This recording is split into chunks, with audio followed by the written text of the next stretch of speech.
Muy, pero muy buenas noches. Bienvenidos primero a Le Doy Mi Palabra y segundo, bienvenidos a La Caja Boba. Esta es La Caja Boba. Algunos programas que están en Canal 26 son integrantes de La Caja Boba. Hay una caja que es la caja viva y la caja que no tiene fondo, que es, por ejemplo, 678, ¿no es cierto? Los programas que banca el gobierno con la pauta oficial y que tienen bajísimo nivel de rating. Hay algunos programas que no se puede creer cómo se sostienen en el aire de la televisión abierta cuando no llegan a los 2 puntos de rating.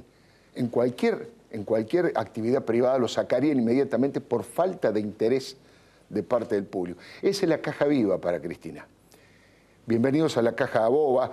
Hoy vamos a tener un programa muy particular. Hoy se ha conmovido la vida política argentina porque ha nacido una criatura que se propone demostrar que en la Argentina, vamos a ver si lo logra, que la Argentina puede ser gobernada por una fuerza que no sea el peronismo. Están aquí varios de sus principales figuras, de sus principales dirigentes, me estoy refiriendo al Frente Amplio, UNEN. Enseguidita nomás se los presento. Déjeme que vaya pasando revista a los columnistas de este programa. El señor Carlos González Prieto, muy buenas noches, gracias por estar aquí. Carlito, hoy el tema es el campo, el ninguneo del gobierno, el rencor de Cristina, bueno, algunas novedades que nos va a contar respecto a esa relación, yo diría pésima desde el comienzo. Bueno, y aquí está Julio Cobos, que algo conoce de esa mala relación entre el campo y el gobierno de la presidenta Cristina Fernández de Kirchner. José Antonio se ríe porque nos va a hablar de la vieja treta del engaño. El engaño como política económica, eso ni a Keynes se le ocurrió. El engaño como política económica. Y Diego Leuco va a seguir ganándose amigos, en este caso un señor de los bigotes, porque nos va a contar cuáles son los grandes éxitos de Aníbal F. Hoy he estado durante esta semana con mucha presencia, así que Diego nos va a recordar un poquito los grandes éxitos de Aníbal F. Yo le decía que gran parte de los dirigentes, de las figuras más importantes del Frente Amplio UNEN van a estar aquí con nosotros. Arrancamos con Hermes Wiener. Buenas noches y gracias por estar aquí. Alfredo. Obviamente uno de los precandidatos a presidente. Vienen directamente desde el acto que se ha hecho en la calle Corrientes, allí en el teatro. Este acto es realmente importantísimo. Y nos van a hacer de cronistas, además de pedirles opinión de todos los temas, pero para que nos cuenten cómo fue ese acto que arrancó con el himno de Jairo y que leyó el documento en el cual se habían puesto de acuerdo, lo hizo Luis Brandoni. Está también Humberto Tumini, buenas noches, gracias por estar aquí. Obviamente es uno de los líderes de Libres del Sur. Y Julio Cobos, el ingeniero, diputado nacional, otro de los precandidatos a presidente de la Unión Cívica Radical. Enseguidita nomás vamos a conversar con todos ellos y nuestros columnistas van a ir desarrollando estos temas que estamos prometiendo. Pero déjame que le diga, desde el punto de vista político-editorial, cuál es mi posición en este plano. En esta caja viva, la presidenta se ha cansado de decir que le va a entregar al próximo presidente en el 2015 un país infinitamente mejor. La cara positiva es que la presidenta ha reconocido, yo no sé si por primera vez, pero por primera vez con tanta contundencia, lo dijo en 3 oportunidades en su último discurso, que finalmente se termina su tiempo y que en el 2015, como marca la Constitución Nacional, le va a entregar la banda presidencial al presidente que elijan los argentinos en la nueva elección presidencial. Primera cosa positiva. Que le va a entregar un país mucho mejor. Mire, es una verdad media y por lo tanto es una mentira medias también. Depende con qué lo comparemos. Si lo comparamos con el 2001, cuando el país se caía a pedazos y Argentina era casi la anarquía y un incendio permanente, por supuesto, cualquier cosa que se compare con el 2001 es infinitamente mejor porque estábamos realmente en un verdadero infierno desde el punto de vista social y económico. Que se compare con el 2003, mire, hay algunas cositas para aclarar y ratificar algunos datos. Primero, el país que Eduardo Duhalde y Roberto Labaña le entregan a Néstor Kirchner, por distintos motivos. Primero, ya estaba pacificado. Y si me apura, le digo que había más diálogo, mayor relación entre todos los dirigentes políticos que hoy. Era un país mucho menos dividido que el actual, el del 2003, el que Duhalde le entrega a Néstor Kirchner, Duhalde y Roberto Labaña, para ser más justos todavía. Ese país crecía al 7%. Al 7%. La cifra de febrero que acaba de dar el INDEC, y dicen que está dibujada para arriba, pero la que acaba de dar el INDEC es que crecemos en febrero el 1,3%. ese país tenía 4% de inflación, el que recibe Néstor Kirchner. Hoy la inflación del primer trimestre es del 10%. Hoy la desocupación dicen que es del 6%, pero todas las consultoras y todos los análisis provinciales dicen que la desocupación no baja del 16%. Entonces, ya ahí ponemos algún tipo de signo de pregunta. Contra el 2003, supongamos que sí, porque el país siguió creciendo, porque el país fue resolviendo una serie de dificultades.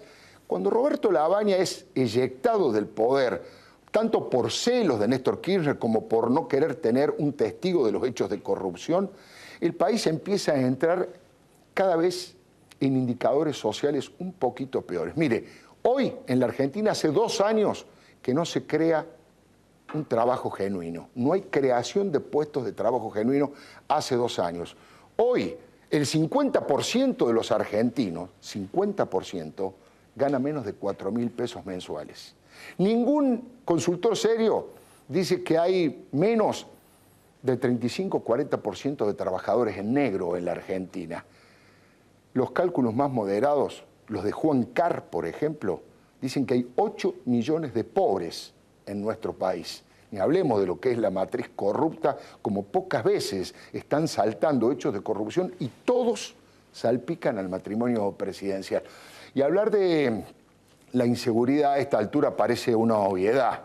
El miedo, la angustia que se ha instalado en muchísima gente vinculado al tema de la seguridad de todos los días y específicamente al tema del narcotráfico, con lo que eso significa, hace que el país que Cristina Fernández de Kirchner está dispuesta a entregar en el 2015 no sea precisamente un paraíso ni un dechado de virtudes. Por supuesto que ha hecho cosas muy buenas durante estos 10, 11 años. Hay cosas para destacar sin lugar a dudas, pero no hay demasiado tampoco como para estar orgulloso, sobre todo del 2007. Desde que la presidenta asume, empiezan todos los indicadores sociales, el tema de los superávit, el tema del cepo al dólar, una cantidad de elementos que hacen, se incorpora un elemento nuevo que es la mala praxis. El gobierno empieza a demostrar en distintos aspectos de la vida pública su mala praxis, su incapacidad para llevar adelante un gobierno más o menos estable, ordenado y prolijo. Fíjese el tema energético. Este año los argentinos, todos, vamos a tener que pagar el agujero energético que generaron de 12.000 millones de dólares.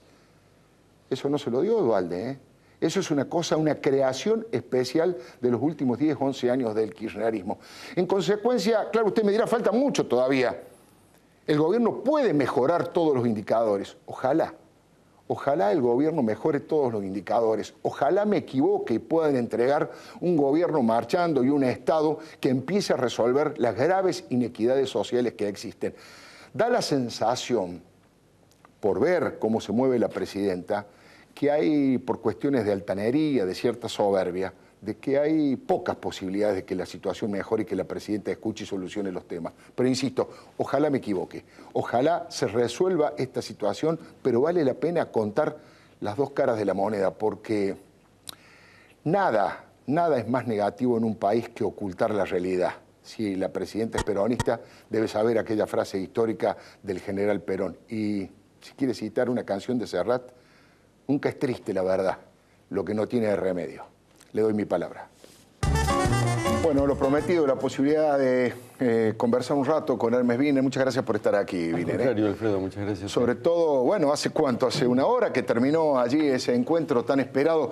Le pido que me haga un poco de cronista. Cuénteme qué pasó, de qué se trató, cómo fue la cosa, cómo lo vio usted. Bueno, usted sabe que hubo dos experiencias exitosas. Una que fue el Frente Amplio Progresista y otra que fue UNEN, donde en ambos casos la sumatoria de propuestas digamos, y tener un origen común, bueno, significó realmente una elección exitosa. Así que bueno, comenzaron allí los diálogos entre el FAP y el UNEN y se consolidó precisamente esta unión, ¿no? Esta integración de todos los sectores, 8 partidos políticos nacionales que se unen realmente para construir, bueno, una propuesta nueva para la Argentina. Por eso decimos que nace una esperanza, ¿no? Porque, en definitiva, todos los que estamos allí tenemos alguna experiencia de participar ya sea en órganos ejecutivos o legislativos, pero que en definitiva estamos consolidando una propuesta muy interesante para ser realmente una opción en la Argentina. Bueno, en ese diálogo se conformó la reunión de hoy y la verdad que fue muy interesante tanto la participación de Jairo interpretando las estrofas de nuestro himno nacional, como el propio Beto Brandoni, que fue el lector del acta constitutiva de esta nueva propuesta. Bueno, una foto donde verdaderamente nos sentimos todos integrados en esta propuesta y creo que realmente hemos ganado un espacio muy interesante.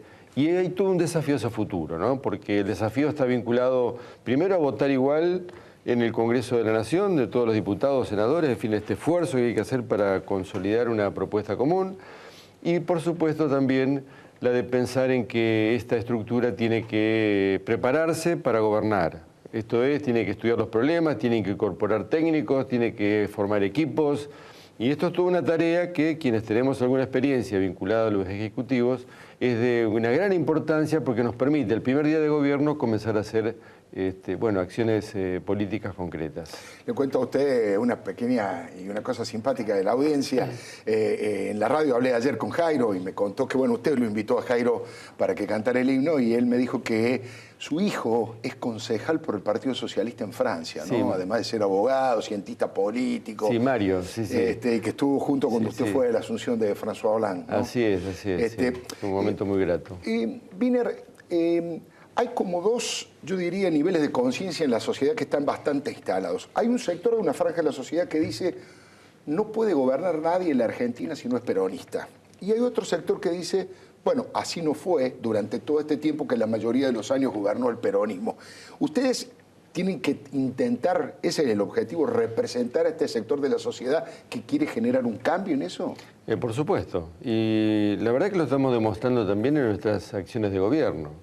Nadie puede dudar que la ciudad de Rosario tenía el nombre de capital nacional del peronismo. Claro, históricamente, claro. Desde que gana la alianza entre la Unión Cívica Radical, el Partido Socialista y la democracia progresista, en adelante, se sigue ganando a partir precisamente de gobernar de acuerdo a las necesidades de la población. Claro.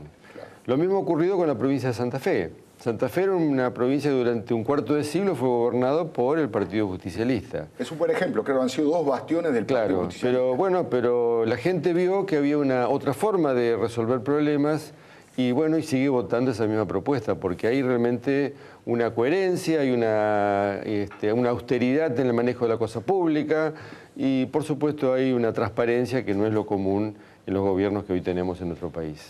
Es interesante lo que usted plantea, un poco ha descrito cuáles van a ser las principales banderas, ¿no? Mostrar el modelo Santa Fe como un modelo de gobierno posible, de honradez, de honestidad, de moderación, de diálogo. También hay como cierta prevención de parte de un sector de la sociedad asociando el fenómeno de Frente Amplio UNE, porque algunas de las figuras son las mismas, a lo que fue la experiencia fallida de la Alianza. ¿Qué experiencia han sacado de lo que fue la experiencia de la Alianza como para no volver a repetirlo? Y casualmente, ¿no? Experiencias para no repetirlo, como usted bien dice. Fundamentalmente lo que pasó con todos los estudios que se hicieron para el país de ese año, donde los institutos programáticos de la Alianza, en el cual participamos, elaboraron una serie de documentos muy importantes para permitir realmente saber qué hacer en función del gobierno. Lamentablemente, cuando se ganan las elecciones, todos esos estudios fueron a parar al cajón sexto. Claro. Y esto realmente desacreditó enormemente la tarea de la Alianza y por supuesto también desalentó a la gente que entusiastamente quería participar desde el grado de conocimiento de su disciplina. ¿Y eso a quién responsabiliza? Eso que fue al cajón número sexto. ¿Eso fue el presidente de ese momento, Fernando de la Rúa? ¿Qué fue lo que sucedió? Digamos? Bueno, sí, claro. Es el presidente que decidió tener otro programa. Entonces, realmente ese programa no lo tenían estudiado y ese programa se vio en la práctica que estaba absolutamente en contra de los intereses de los argentinos. Wiener, usted... es un hombre que no acostumbra a tirar fuegos artificiales ni a hacer declaraciones rimbombantes. Sin embargo, esta tarde ha hecho un concepto definido, la inflación como galopante, que es una palabra que me parece que la describe en su justa medida y que va a ser seguramente el principal problema o uno de los principales problemas que van a tener que enfrentar si llegan finalmente al gobierno. Bueno, es una inflación que realmente está incontrolada, ¿no?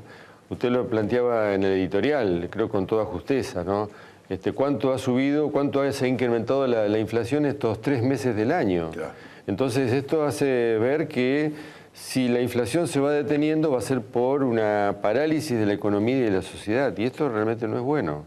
Ese estancamiento con inflación realmente nos va a llevar a una situación sumamente comprometida, fundamentalmente el gobierno nacional. Wiener, obviamente usted hace muchos años que está en la política y conoce a todos los personajes, los protagonistas que están en Frente Amplio UNEN. Y también me imagino que se dará cuenta, sabrá que no va a ser un camino de rosas, ¿no es cierto? Va a haber dificultades y va a crujir en muchos momentos la propia estructura de la coalición. Ya hay algunos pequeños chiporroteos, ya Gustavo Vera no quiso participar, que fue primer concejal por este espacio en la ciudad de Buenos Aires. Hoy la doctora Carrió no hacía declaraciones a nadie, como manifestando cierto descontento. El propio juez ha dicho que en Córdoba lo ha denunciado penalmente al intendente, que es radical, y por lo tanto no creo que haya una alianza allí o una coalición. Digamos, ¿cuál ha sido el mecanismo que piensan adoptar para solucionar este tipo de conflictos? Que seguramente los hay y los seguirá habiendo porque son fuerzas distintas, ¿no? Sí, el diálogo. Creo que el diálogo y el consenso, cuando hay buena voluntad, se pueden lograr. Y vamos a intentarlo permanentemente porque no hay ningún partido en la Argentina que por sí pueda gobernar hoy el país. Necesitamos una estructura mucho mayor, ¿no? Que tiene que ver precisamente con la incorporación de sectores políticos y sociales que tienen como objetivo también mejorar la situación del país. Entonces, ese diálogo es el que realmente nosotros aspiramos a que sea lo suficientemente fortalecido para crear un Consejo Económico y Social, para generar realmente una reinstitucionalización del país, para creer realmente que la República está formada por 3 poderes, que cada uno de esos poderes tiene que tener una función específica, que tiene que tener su independencia, que eso hoy no tiene. Bueno, creo que estos son los caminos que tenemos que ir desandando para poder lograr una propuesta común. Y esto se va a lograr porque tenemos, yo creo que estamos en una situación ideal para construir una nueva propuesta en la Argentina. Hay voluntad, hay gente que sabe y que conoce de qué se trata el tema, y hay fundamentalmente un espacio que lentamente se ve cómo el gobierno se está retirando, que no tiene respuestas hoy como lo tenía antes y que necesitan realmente la sociedad de pensar en una nueva alternativa. Y esa nueva alternativa, esa nueva estrella, esa nueva, digamos, esperanza que hoy surge en el pueblo argentino, tenemos que realmente ayudarla para que se fortalezca. Y esa será nuestra tarea. Estaba pensando, ¿qué van a hacer frente a los casos de corrupción que en los últimos tiempos han aparecido con tanta fuerza, con el intento de colonización de la justicia por parte del gobierno nacional? Ahí dando vuelta una idea, creo que el propio radicalismo la ha lanzado, pero no sé si la ha tomado como tal la coalición, que hace una especie de CONADEP de la corrupción, de convocar a gente independiente, honrada, de fama, de mucho prestigio social para generar una cosa similar, salvando las distancias, a lo que fue la CONADEP en su momento. Mire, esa es una alternativa que se puede dar, sí. Pero nosotros confiamos en la Cámara, ¿cómo se llama? En el Poder Ejecutivo, el Poder Legislativo, en el Poder Judicial. Pensamos realmente que es el Poder Judicial el que tiene que realmente depurar todo lo que está ocurriendo. Y realmente hay fuerza, hay voluntad, conocemos a muchísimos actores de esta realidad. Y por supuesto estamos convencidos que es un camino válido para que dentro del propio cuerpo se regenere y se tome como actitud ser parte integrante de la República, esa tercera pata o primera o segunda, como usted quiera llamarle, pero que es imprescindible para la construcción de una nueva sociedad. Hay distintas maneras de definir el espacio que ustedes han generado o que han presentado en sociedad hace unas horas. Algunos hablan de la socialdemocracia, otros hablan del progresismo, la centroizquierda, el polo republicano. ¿Usted con qué digamos, calificación o caracterización ideológica se siente más cómodo? Pues nosotros siempre cuando hablamos de socialismo nos sentimos cómodos, ¿no? Porque hay experiencias muy positivas con Tabaré Vázquez en Uruguay, con Michelle Bachelet en Chile, con Lula en Brasil, con Dilma también, en fin. Hay una serie de propuestas que verdaderamente tienen como objetivo mejorar la situación de sus países, ¿no? Y nosotros tenemos que engancharnos en esa posibilidad, porque realmente tenemos fuerza para hacerlo y tenemos realmente las instituciones que nos pueden representar para que ello se pueda lograr. Una pregunta, se lo pregunto porque realmente no sé. ¿Estuvo el gobernador Antonio Bonfatti hoy en el Sí, teatro? claro. Estuvo Sí, presente también. Es decir, que de los principales figuras políticas y representantes hoy estuvieron absolutamente todos, digamos, Claro. en el encuentro. Hay de parte de, sobre todo, el kirchnerismo, una calificación de, lo asemejan a un fenómeno como el de la Unión Democrática, de cierto gorilismo antiperonista. ¿Cuál va a ser? ¿Cuál es el mensaje que ustedes le dan? Yo no diría a la dirigencia peronista, pero sí a los sectores del peronismo, que son muchos en la Argentina, ¿no? Sí, bueno, pero nosotros nunca fuimos gorilas, al contrario, siempre tuvimos una visión de respetar algunas cuestiones positivas que ha hecho el gobierno peronista y lo hemos defendido.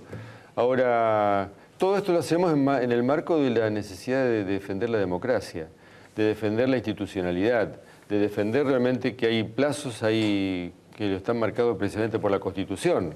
Bueno, todo ello es parte de la construcción que tenemos que realizar. Pero estamos absolutamente convencidos que hay gente que viene del peronismo, como el caso de Luis Juez, Claro, ¿no? claro. Entonces, él no ha encontrado acá una oposición por pertenecer a un determinado partido. No, al contrario, creo que realmente enriquece las ideas cuando hay visiones diferentes y podemos realmente cotejarlas y sumarlas en una propuesta mejor. Wiener, la última pregunta.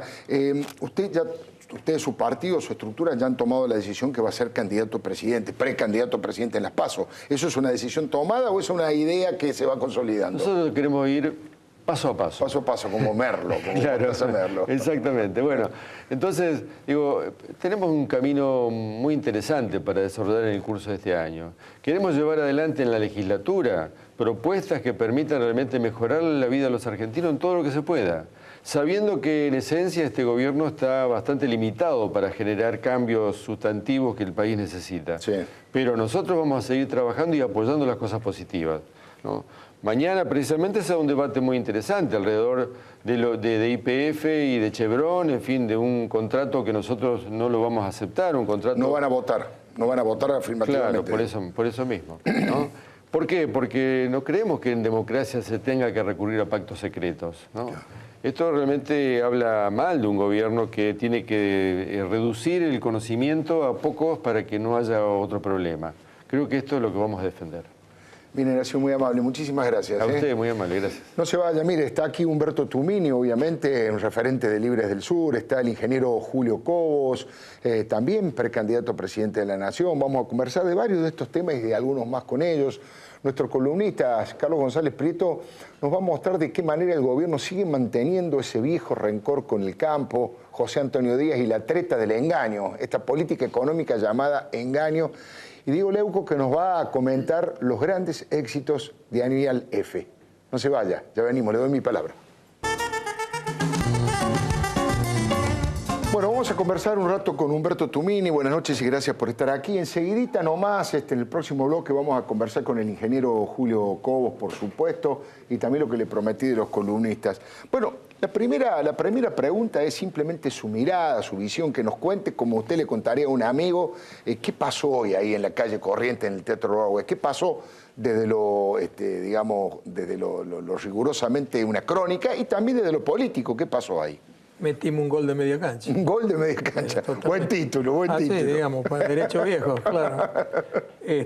No, yo creo que fue muy bueno. Creo que se instaló con potencia una alianza política que va a disputar la presidencia de la Nación. Ese es el mensaje. O sea, fue muy potente, ¿no? Con un abanico de sectores que la componen, pero a su vez con un documento muy interesante acordado y con candidatos potentes, ¿no? O sea, yo creo que esta alianza no solo tiene potencialidad territorial, está extendida en todo el país, tiene experiencia de gobierno, hay dirigentes serios y honestos, y creo que hay 3 o 4 candidatos muy fuertes, muy interesantes, que la van a encabezar, ¿no? Bueno, está Hermes, está Julio, que nos acompaña acá, está también Ernesto Sanz, está Pino Solana.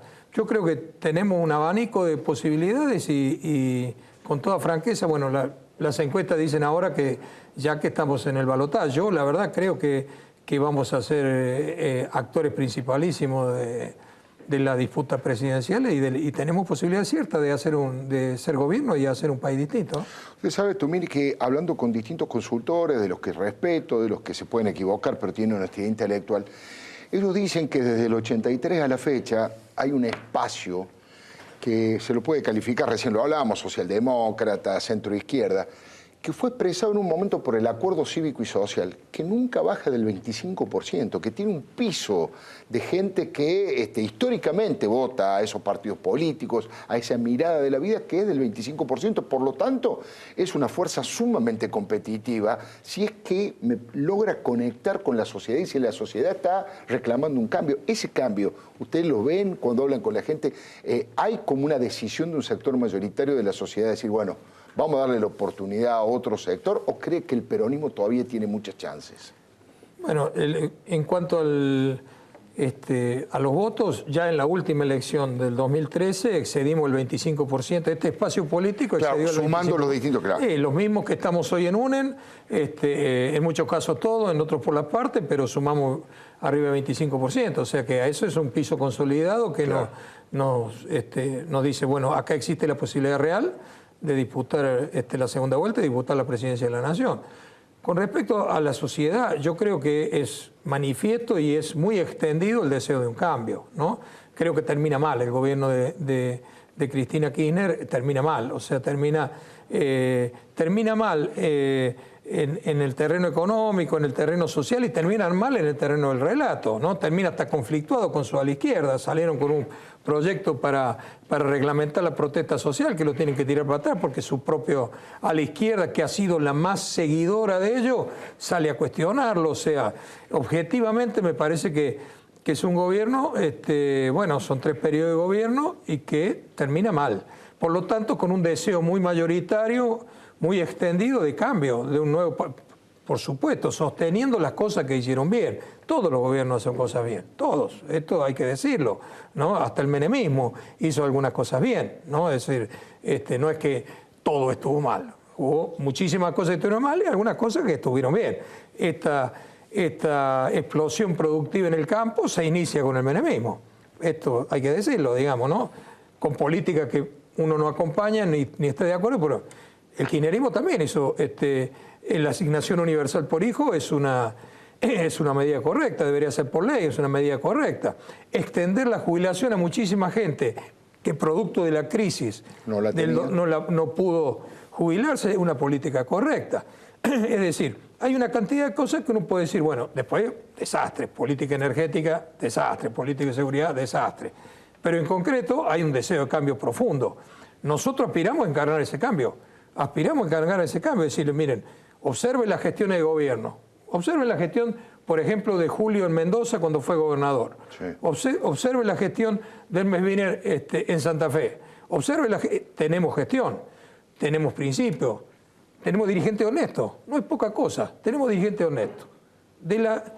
El resto de las opciones políticas que se van a presentar, no está claro que todas sean dirigentes, sean honestos.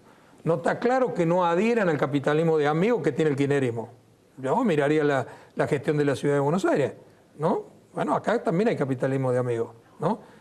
Sergio Massa fue parte del capitalismo de amigos, hasta hace poquito. Entonces, yo creo que nosotros tenemos una opción potente.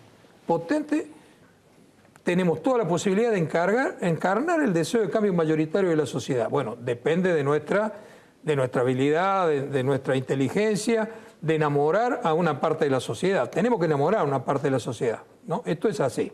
Tumini, digamos, Libres del Sur, ¿ya tiene decidido, ya tiene elegido quién va a ser el candidato a presidente que van a impulsar? ¿O eso todavía lo van a ir discutiendo y lo van a ver con el correr de los días? Nosotros creemos que estamos en una etapa donde hay que instalar fuertemente UNEN, ¿no? Es decir, nuestro plus es el conjunto atrás de una idea que nos rige. Esa es la instalación en la sociedad. Ya lo vivimos en la ciudad de Buenos Aires, ¿no? Por supuesto, en el camino va a venir las candidaturas y las opciones adentro de UNEN que son muy importantes. Nosotros hemos promovido desde el principio calle interna abierta. ¿no? Que haya interna abierta, porque la experiencia que hicimos con UNEN en la capital fue muy importante en ese sentido. Internas no agresivas, internas que terminen en la unidad de todos, que el que gana encabeza, el que pierde acompaña. Nosotros perdimos y nosotros acompañamos a los que ganaron, a Carrió y a Pino Solana, para que ellos triunfaran, ¿no? Es decir, tenemos que tener ese objeto de grandeza, pero hay que competir, ¿no? ¿Qué va a hacer Libre del Sur en la competencia? Vamos a ver, nosotros acompañamos a Hermes Wiener en la candidatura presidencial de 2011, sí, ¿no?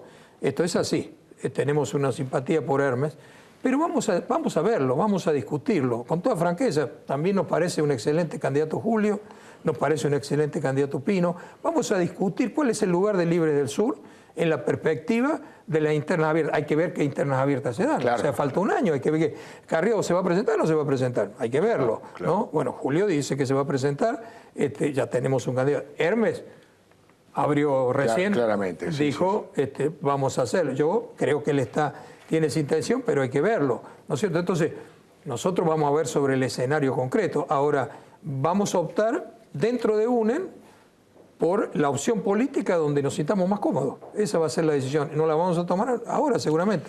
Tumini, ¿cuáles son los peligros, las acechanzas que tiene Frente Amplio UNEN? ¿Cuáles son las dificultades que ustedes tienen que tratar de sortear, de esquivar, que más o menos la experiencia política le indica que pueden venir? Hay unas desde afuera y otras desde adentro, sí, como todas las cosas. Como todas las cosas. Imbrincadas entre sí. Desde afuera hay una operatoria muy fuerte para ponernos agenda, digamos. Nos introducen la discusión sobre Mauricio Macri, claro, nos introducen la discusión sobre que la alianza, que si somos parecidos, que no. Yo creo que hay una tentativa de Massa de ver si puede cooptar para su proyecto un segmento de UNEN que lo ve potente y quiere ver si puede cooptar. O sea, tenemos una disputa política, claro, ¿no es cierto? También nosotros vamos a disputar políticamente y vamos a plantear una convocatoria más amplia todavía que UNEN, porque, bueno, hay que hacerse fuerte. Seguro. Y después tenemos también los debates lógicos de toda alianza política y los debates lógicos de coyuntura y de estrategia que eso implica. Yo estoy muy confiado, la verdad. Hice la experiencia de UNEN en Capital, fue mucho mejor de lo que nosotros esperábamos. Creo que hay una importante madurez en ese sentido. Creo que UNEN tiene una atracción centrípeta. O sea, no hay fuerza centrífuga, es centrípeta. Acá hay una opción que puede llegar al gobierno y puede cambiar la Argentina, ¿no? Eso es un elemento muy fuerte de atracción, no solo para los dirigentes nacionales, para los dirigentes provinciales. UNEN va a pelear 9, 10 provincias. Las va a pelear y va a ganar una buena cantidad de ellos. Esto es así, ¿no? Es decir, vamos a pelear Jujuy, vamos a pelear Tucumán, vamos a pelear Catamarca, vamos a pelear La Rioja, en varias de ellas ganamos. Vamos a ganar Mendoza, le voy a hacer un homenaje a Julio, vamos a ganar Mendoza. Vamos a Santa Cruz, es probable que pelee Santa Córdoba, Fe, vamos a disputar, hay que ver cómo resolvemos los problemillas en Córdoba. Pero vamos a disputar el Chaco, hemos ganado Corrientes, vamos a volver a ganar Corrientes. Es decir, UNEN es potente. Eso es atractivo para los dirigentes provinciales y atractivo para los dirigentes municipales. Si se ven, digamos, comprendidos dentro del acuerdo, si se ven que sus ideas son una idea potente en la sociedad, yo veo con fuerza centrípeta UNEN. La verdad que estoy muy conforme y tengo enorme confianza. El tiempo dirá si tenemos la inteligencia y la generosidad y la visión de largo plazo de transformar esto en una opción que gane el gobierno, ¿no? Tumini, muchísimas gracias, muy amable, ¿eh? Si estuviese trabajando en una agencia de noticias o en un portal titularía, hicimos un gol de media cancha. Lo dijo Humberto Tumini, aquí le doy mi palabra. Bueno, José Antonio Díaz, la treta del engaño, ¿cómo es eso? La treta del engaño. Viste que hay década ganada, década perdida, década robada, sí, década desperdiciada, sí, hay varias décadas. Hay una década mentida directamente. La década mentida. Claro, primero fue la inflación. Sí. Todos decíamos que mentía el INDEC. Pasaron 7 años. Finalmente el gobierno reconoció que estaban mintiendo. Bueno, después descubrimos que el PBI no era tan chino como decíamos todos, claro, que era. Las altas tasas chinas de los primeros años del kirchnerismo. Resulta que no es, que dibujaban 2 puntitos por ahí y que finalmente se va terminando de develar cuando Kicillof anuncia que el año pasado crecimos 3% y no 4,9%. Claro. Y ahora estamos por descular que las tasas de desempleo tampoco son lo que decían que era. Claro, sin duda. Y que finalmente, por supuesto, depende de cómo se cuenta, de cómo se cuenta un trabajador que está en negro y que deja de buscar trabajo, claro, y quién es dibujado de acuerdo como empleado cuando recibe planes sociales. Claro. Todo eso, todo ese fraude estadístico fue lo que nos acompañó todos estos años. No quiere decir que no se hayan hecho cosas bien, pero fundamentalmente fue una década mentida, claramente. Volvemos a lo mismo ahora. Hay la mentira o el engaño de la estabilidad. Hay una estabilidad cambiaria, sí, y hay una estabilidad inflacionaria de precios. Las dos cosas dicen. Claro. El gobierno que devaluó, es decir, que le quitó poder salario a los trabajadores y que además aumentó las tasas de interés y generó una recesión que de alguna manera también terminó afectando a los trabajadores, ahora dice que está desacelerando la inflación. Sí. ¿Por qué? Porque hacen lo mismo que Moreno.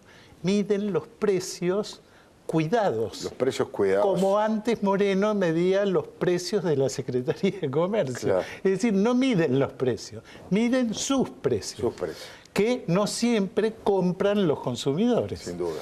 Entonces, ¿cómo vino hasta ahora? Porque esto es interesante. De enero a marzo, sí, tenemos, vos lo mencionabas antes, 9,7% sí, de inflación, 10% de inflación. Bastante. Seguíamos al ritmo del más 3% mensual, sí, siguiendo la inercia del año pasado. Ahora el gobierno dice, sobre todo el equipo de Kicillof, que vienen 6 meses, de abril a septiembre, con una tasa de inflación mensual de poco más del 2%. Sí. 2,6 fue el último mes, pronostican para el próximo 2,1, se sospecha que pueden estar redibujados, para decirlo claro, de alguna manera, y que finalmente se llegaría a fin de año a una tasa interanual de menos del 30%. En realidad esto no es así. La tasa interanual de inflación es acumulativa. Vamos claro, a llegar casi al 40% de inflación aún teniendo 2% por mes. Esa es la verdad. Hay una especie de engaño y autoengaño, porque la verdad que algunos funcionarios se lo creen. Segunda mentira, el dólar a 8 pesos. Ya cumplimos 75, vamos para los 80 días de ancla antiinflacionario. De nuevo el dólar es como el ancla. Si se tranquiliza el dólar, todo lo demás no existe. No hay inflación, no hay emisión, no hay todos los problemas que tiene la macroeconomía, simplemente que todo se tranquiliza, todo se estabiliza. Esa es la palabra clave. En realidad el gobierno a partir de ahora tiene una carrera contra el tiempo. Claro. O emite más o devalúa en 3 meses. Claro. Esta es la realidad. El Banco Central emite, hay una estimación para este año, va a tener que emitir 150.000 millones de pesos, porque tiene que hacer muchas cosas con su emisión. Tiene que girarle al Tesoro, tiene que rescatar las LEVACs con las que se endeudó en la plaza local, tiene que pagar las importaciones de energía cash. En estas 2 semanas tuvo que pagar 150, 240, todas las semanas sale esa plata. Y además tiene que pagar importaciones en general, las pocas que hay, claro, de alguna manera, porque salen de las reservas del central. Es decir, que la gran cantidad de dólares que se están liquidando por las exportaciones, no solo de soja, sino de todo el complejo agropecuario, que es de un altísimo nivel y que de alguna manera ayudó a esta tranquilidad cambiaria, claro, no alcanza, porque siguen pensando en ajustes tributarios y más impuestos a la población. Entonces, estabilidad cambiaria No hay. Mentira también. Al contrario, en la proyección hay inestabilidad cambiaria. Y no hay estabilidad de precios, no hace falta que lo diga yo, claro. Falta ir al supermercado, en donde esa estabilidad de precios o de esa desaceleración que se presume va a llegar a fin de año aplastando la inflación, eso todavía, lo único que aplasta la inflación es la recesión.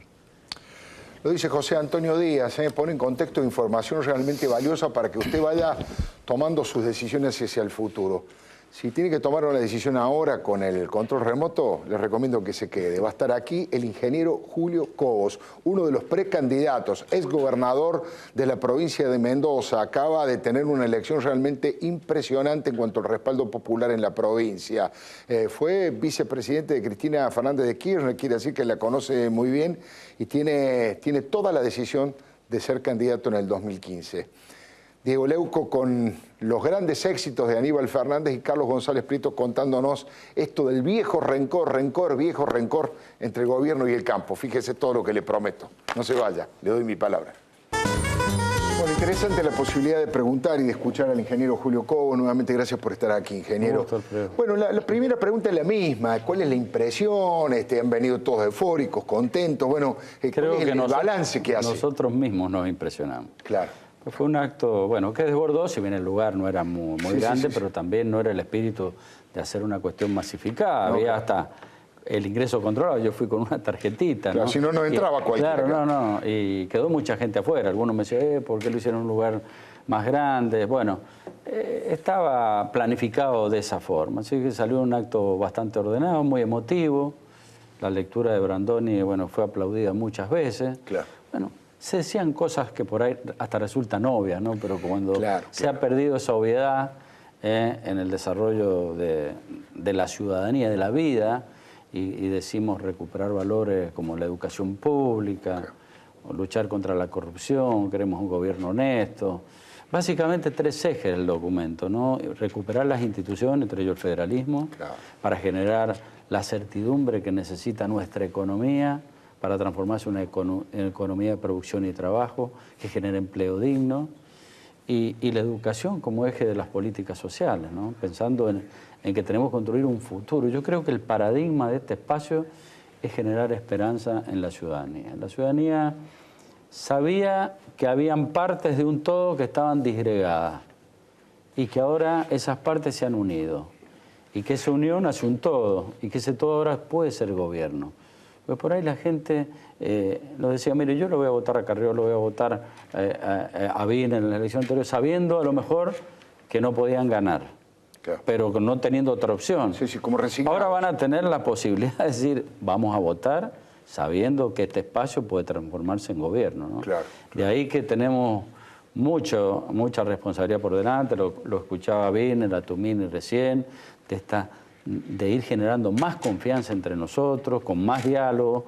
Si nosotros generamos confianza entre nosotros, seguramente la vamos a transmitir a la sociedad, ¿no? Así que estamos todos muy contentos, ¿no? Cómo ha salido el acto y sobre todo por la posibilidad de futuro que tiene este espacio. Estuve siguiendo, ingeniero, como con todo, las declaraciones, las actitudes de los últimos tiempos, de los últimos días. Me llamaron la atención 2 cosas. Una que nadie lo había dicho, así con esa contundencia. Usted dijo que este espacio quiere representar el espíritu de Alfonsín del 83. Usted rescató la figura de Raúl Alfonsín, que me parece que desde el punto de vista emotivo es un llamador para la gente, ¿no? Lo que pasa es que nosotros sabemos que hay un espacio ideológico identificado con todos los partidos. Pero eso no alcanza para llegar a gobernar. Por eso nosotros queremos enamorar, queremos llegar a todos, diciendo que, bueno, este espacio construido en la diversidad, pero cuyo objeto es la unidad, puede representarlo a varios, ¿no? Puede representar a los justicialistas que se han desencantado, a los independientes, a los jóvenes, a los grandes. Bueno, y esto es lo que hizo Alfonsín. Con el radicalismo no le alcanzaba. Nosotros sabemos que el radicalismo tampoco teníamos la fuerza necesaria para dar esta pelea solo.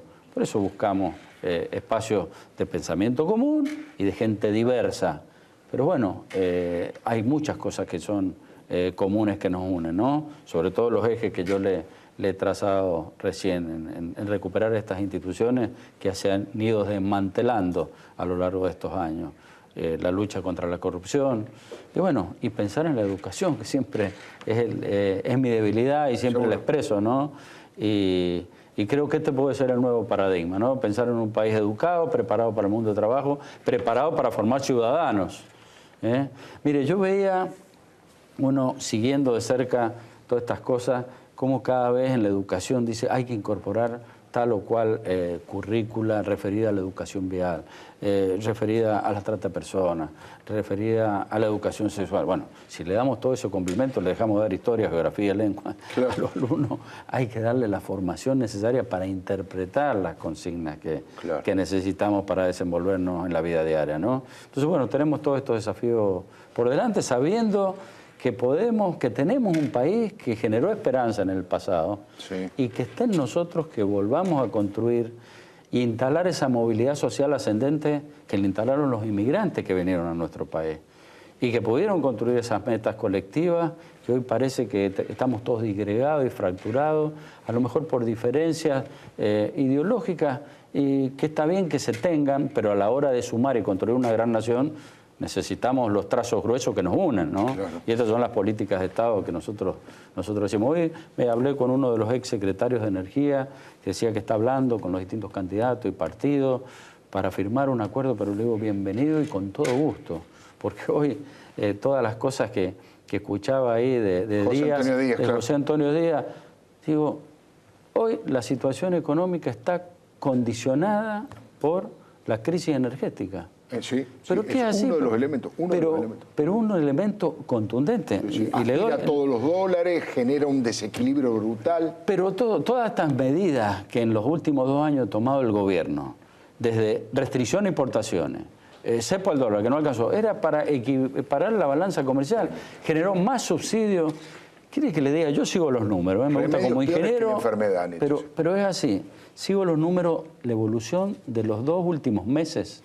De los 2 últimos meses, ¿no? Que vienen medios atrasaditos.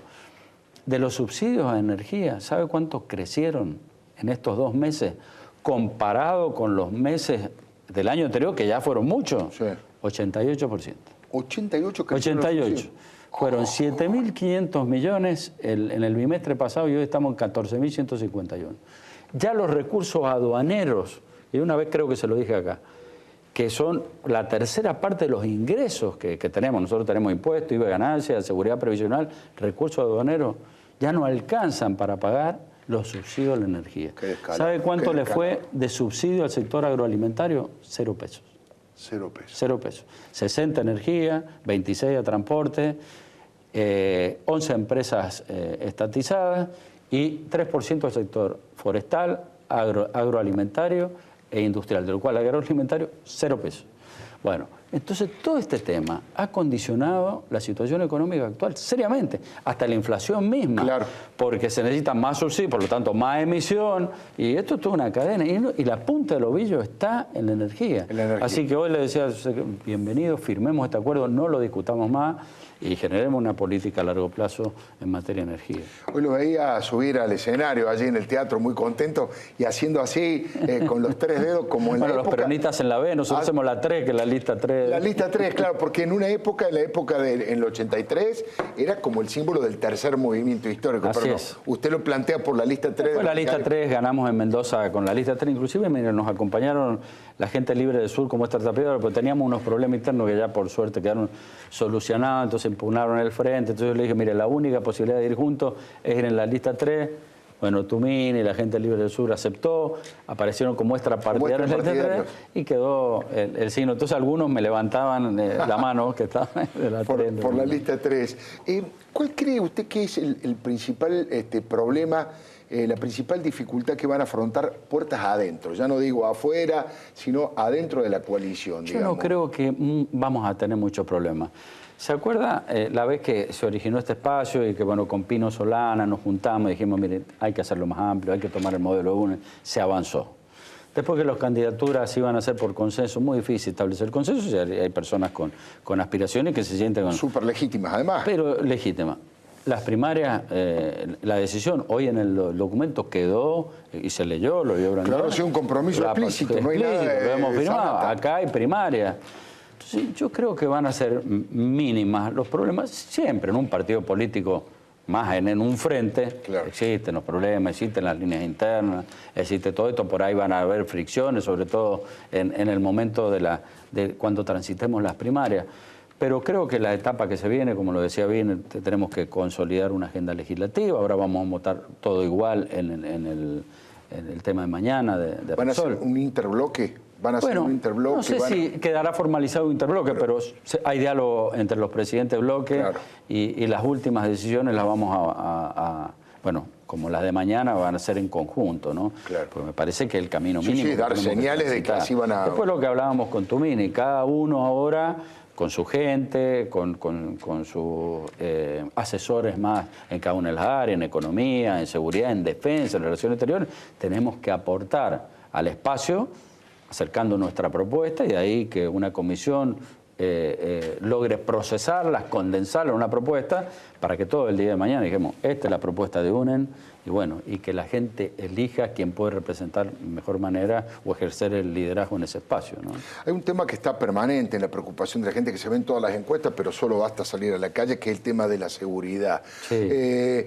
Es un tema que no es sencillo desde el punto de vista democrático de resolverlo. ¿Cuáles serían los 2 o 3 ejes centrales, más allá de los que tienen que ver con lo social? Mayor educación, mayor trabajo, romper la exclusión. Eso está clarísimo que hay que generarlo. Ahora, en el aquí y ahora, con el tema del combate al delito concreto, sí, ¿qué tipo de medidas tomaría? Hay tres medidas que se pueden ir canalizando. Mire, los elementos de seguridad, está la prevención del delito, primero que el delito no ocurra, claro, o desbaratar los delitos, sobre todo de las bandas organizadas, con inteligencia criminal, con preparación de la policía, con radarización, con leyes que actúen con efecto de disuasión en el crimen. Cuando el crimen organizado ve las posibilidades de instalarse o de trasladarse, porque acá se lo combate, pero se traslada a otros países, se traslada a otras regiones, esto es así.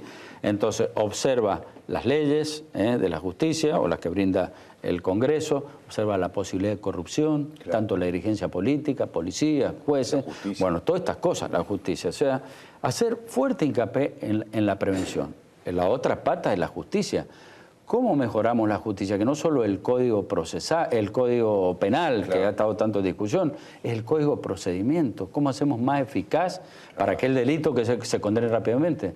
Alfredo, el 3% de los delitos se esclarecen. Es doloroso. Nosotros hemos presentado una ley con el diputado Petris, que ya se presentó en Mendoza, sí, y se tendió de establecer la huella genética, digamos, o el tema de ADN, no solo para los delitos sexuales. Hoy hay una ley, creo que es la 26749, rige para eso. Nosotros lo extendemos a todo.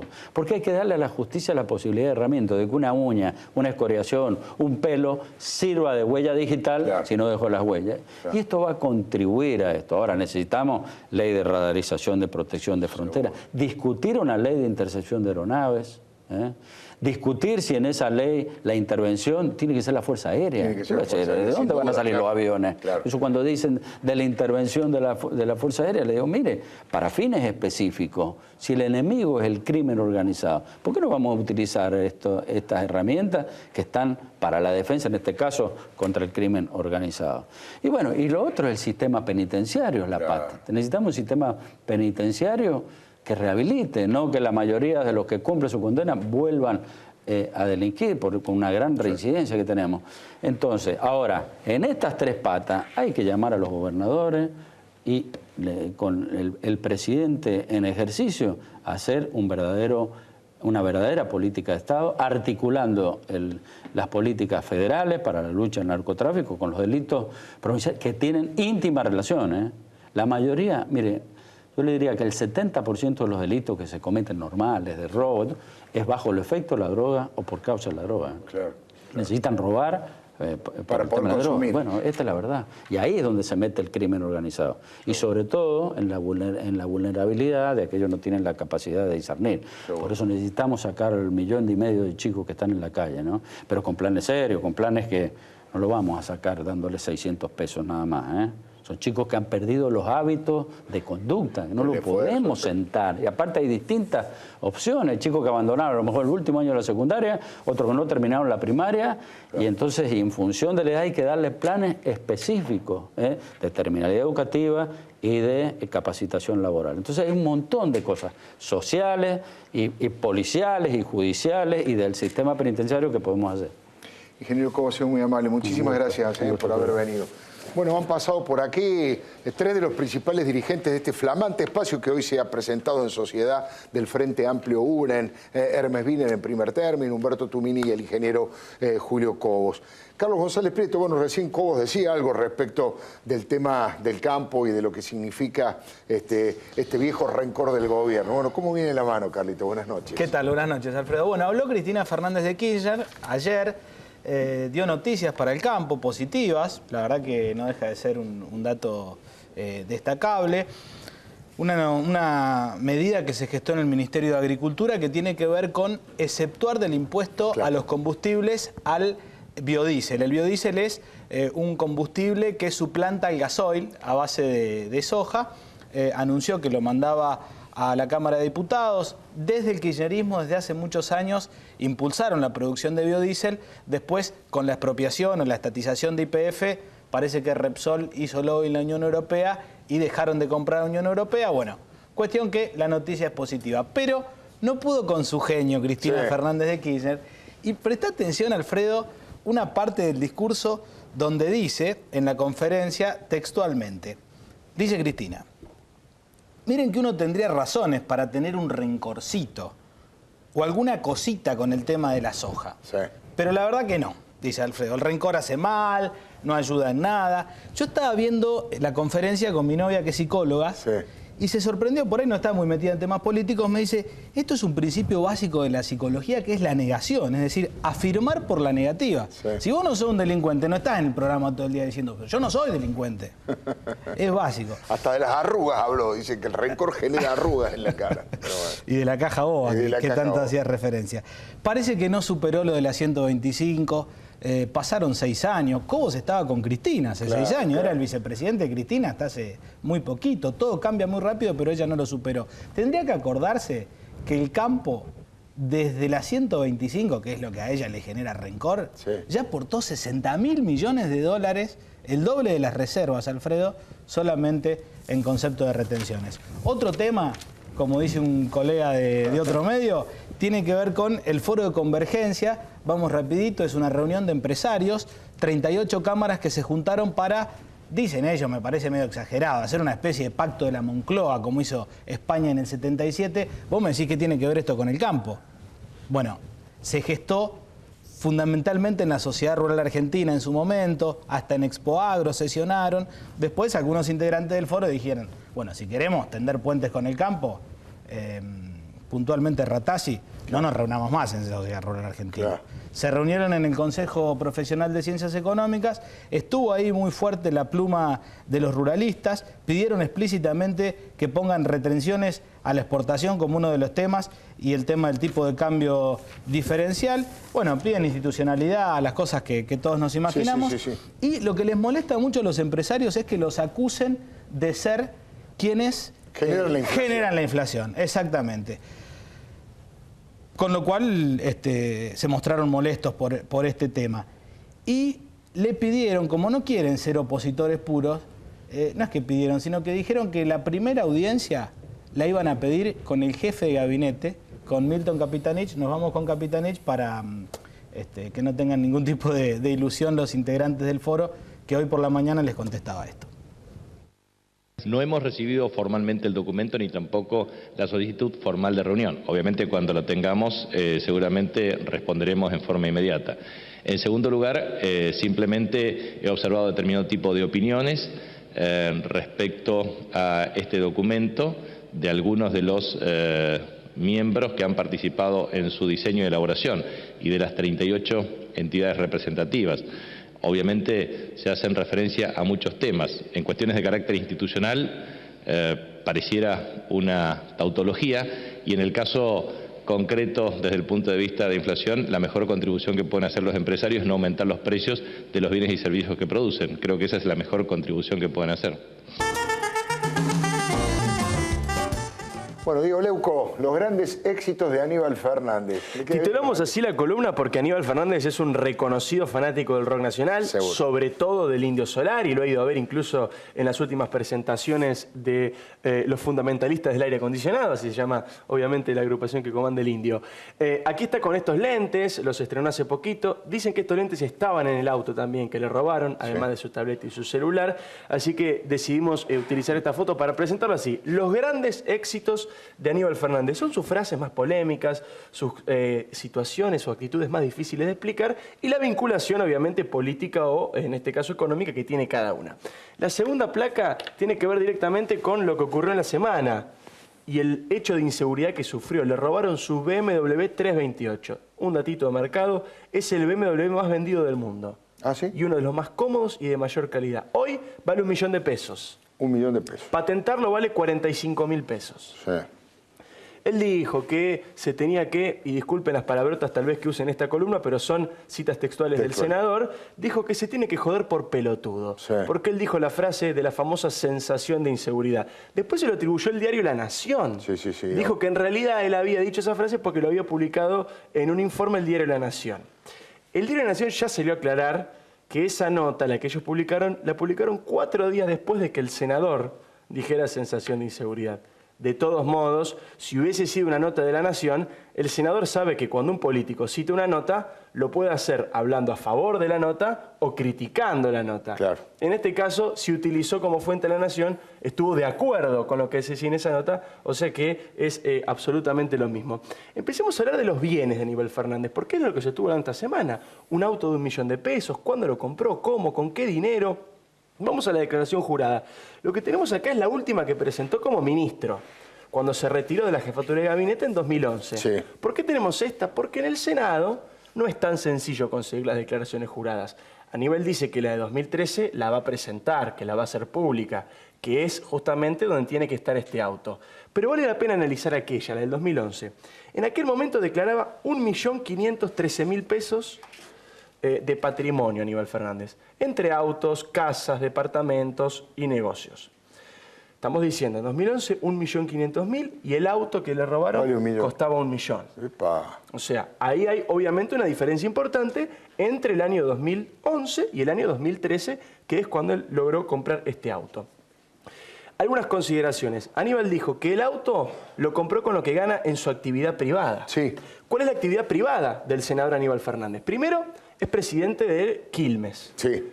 Sería un logro extraordinario que logre ganar dinero siendo presidente de un club de fútbol cuando todos los que han ejercido ese cargo dicen que es lo contrario. Ponen plata. Que ponen plata, sobre todo en un club como Quilmes. Segundo, es presidente de la Confederación Argentina de Hockey y Hockey Pista. También los que conocen el mundo del hockey saben que no hay mucho dinero allí. Y lo último, él dice que ha sido también, otra vez, la fórmula del abogado exitoso. Un exitoso Ahora, abogado. hay un pequeño detalle. Aníbal Fernández puede oficiar como abogado desde el año 2012. Es decir, 2012 y 2013 pudo oficiar como abogado. Antes no tenía matrícula. No, y además antes era ministro. No podía. Claro. Entonces, Aníbal Fernández recibe de abogado en el 2001. Recibe su matrícula en el 2008, recién en el 2011 deja de ser ministro, o sea que a partir de 2012 puede ejercer como abogado. O sea que estos interesantes ingresos que recibió como abogado fueron solamente en los últimos 2 años. O sea que evidentemente, como él dijo, le va muy bien. Sí, sí. Un pequeño detalle con respecto a la carrera de Aníbal Fernández.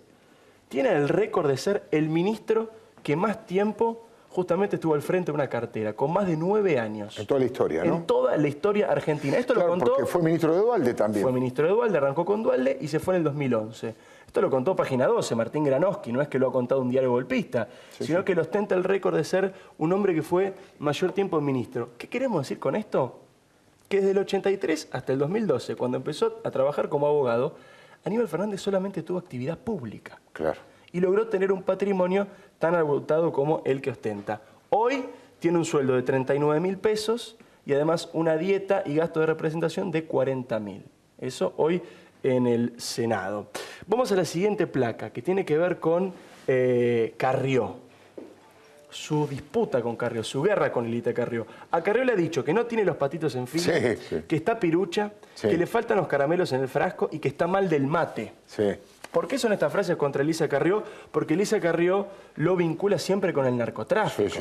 Carrió dice que Aníbal Fernández es el responsable político, habiendo sido ministro de Justicia, Seguridad y Derechos Humanos y jefe de gabinete, del altísimo crecimiento que tuvo el narcotráfico en el país en los últimos años. Aníbal Fernández la denunció penalmente por eso. Están en la justicia. Están en la justicia. Aníbal Fernández le inició una causa penal. Otra funcionaria también vinculó a Aníbal Fernández con el narcotráfico y con el triple crimen de General Rodríguez en 2008. Hay una escucha donde Sebastián Forza, uno de los asesinados en el triple crimen, dice que le tenía que pagar por protección política a un hombre que lo apodaban La Morsa. La Morsa, sí. Ha contado Graciela Ocaña que en la justicia de Mercedes, que fue el que condenó a los asesinos del triple crimen, sospechan que esa persona es Aníbal Fernández. Y los periodistas Emilia Delfino y Rodrigo Alegre, que han escrito un libro sobre el triple crimen, también han vinculado varios llamados telefónicos que salen de un teléfono de Aníbal Fernández y termina esa llamada en el entorno más íntimo de los hermanos Martín y Cristian Lanata, acusados de ser los autores materiales del homicidio. Hombres de Quilmes, además. Hombres de Quilmes, todos los que están vinculados con el triple crimen. La última, Alfredo, y tiene que ver ahora con una mirada política. ¿Se aleja del gobierno Aníbal Fernández? En las últimas declaraciones, Aníbal Fernández, que ha estado, como decías vos, con Duhalde, con Rukauf, con Kirchner, dijo: yo no soy exégeta de nadie, a mí no me gustan las motos importadas, no me gustan las guitarras de miles de dólares, obviamente en referencia a Vudú. Y esto llamó la atención, porque Aníbal Fernández fue justamente, hasta ahora, el exégeta del gobierno. Era siempre Aníbal el que opinaba, el que hablaba. Y en las últimas horas, a raíz de este hecho de inseguridad, sorprendió que empezaba a tomar distancia del gobierno. Este es Aníbal Fernández. Aníbal Fernández llama la atención, efectivamente, no solamente por esta referencia, este tiro por elevación, aunque no tanta elevación a Amado Vudú, y es verdad, ha empezado a restablecer algún tipo de diálogo con periodistas opositores y ha empezado a salir un poco de la burbuja 678ista y de tener simplemente relación con los medios de comunicación que banca el Estado con la pauta oficial. Cosas vederes, Sancho, seguiremos viendo de qué manera van evolucionando todas estas cosas. Pero usted, le recomiendo que no se vaya, porque ahora viene el programa de Cecilia Lucía Puig, que se llama Líderes. Es una entrevista realizada en San Pablo, nada más y nada menos que a Edgardo Martolio. Él es el titular, el director, el que maneja la revista Caras en Brasil, que tanto éxito tiene en ese país. Una entrevista imperdible. A usted lo espero el próximo martes, aquí en Le Doy Mi Palabra. Gracias.